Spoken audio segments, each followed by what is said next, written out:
আসসালামু আলাইকুম রহমতুল্লাহ। আশা করি সকলেই ভালো আছেন। আলহামদুলিল্লাহ, আমিও ভালো আছি। তো শীত যেহেতু চলে এসেছে, শীতের আগে পুকুরের কিছু মাছ কমাবো, এই জন্য জেলেদেরকে বলেছিলাম গতকালকে সকাল সকালে চলে আসছে জেলে ভাইয়েরা মাছ ধরার জন্য। তো আমিও পুকুর পাড়ে চলে আসছি সকালেই।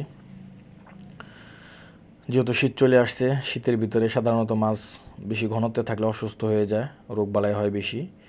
এই জন্য যাদের পুকুরে বেশি ঘনত্বে আছে তারা শীতের শুরুতেই মাছগুলোকে কমিয়ে দিন, এতে করে আপনাদের মাছগুলো ভালো থাকবে।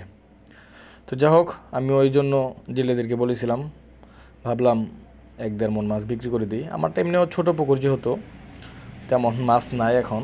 মাছ এর আগে বিক্রি করা হয়েছে কিছু, আর যা ছিল এখন মোটামুটি বিক্রি করে দিলে আর হালকা কিছু রাখবো আর কি।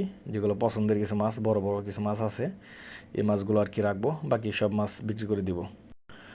বেশিরভাগই আর কি বাটা আর পুঁটি মাছই যেহেতু আমার পুকুরে বেশি, তো এই মাছগুলোই আর কি ধরা হইতেছে।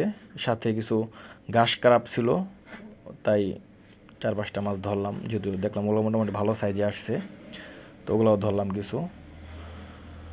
তো সব মিলিয়ে জিলা আলহামদুলিল্লাহ, মাছের গ্রোথ ভালোই, মাশাল্লাহ।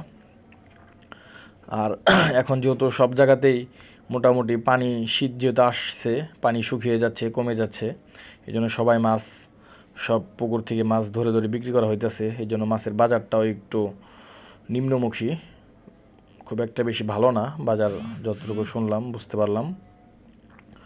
তো যা হোক, আলহামদুলিল্লাহ, আমি মাছ যেহেতু আমার মাছ নিয়ে আসলে বাজার যেতে হয় না, আমার মাছগুলো বাড়ি থেকে বিক্রি হয়ে যায়। আমার মাছগুলো সব বাড়ি থেকে বিক্রি করি। আর আগের বারও মাছ মেরেছিলাম, মোটামুটি 1.5-2 মণ মাছ বাড়ি থেকে বিক্রি করে দিয়েছি।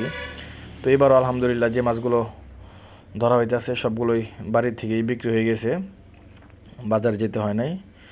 আমার পুকুর পরিদর্শনের জন্য আমার একজন উস্তাদ আসছিলেন, আমার খুব মহব্বতের ভালোবাসার একজন উস্তাদ, অনেক দূর থেকে আসছে আমার পুকুরটা দেখার জন্য।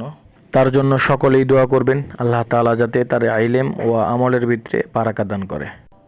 এবং আমার জন্য দোয়া করবেন, আল্লাহ তাআলা যাতে আমার প্রত্যেকটা ব্যবসায়িক সেক্টরগুলোতে বারাকা দান করে। আসসালামু আলাইকুম ওয়া রাহমাতুল্লাহ।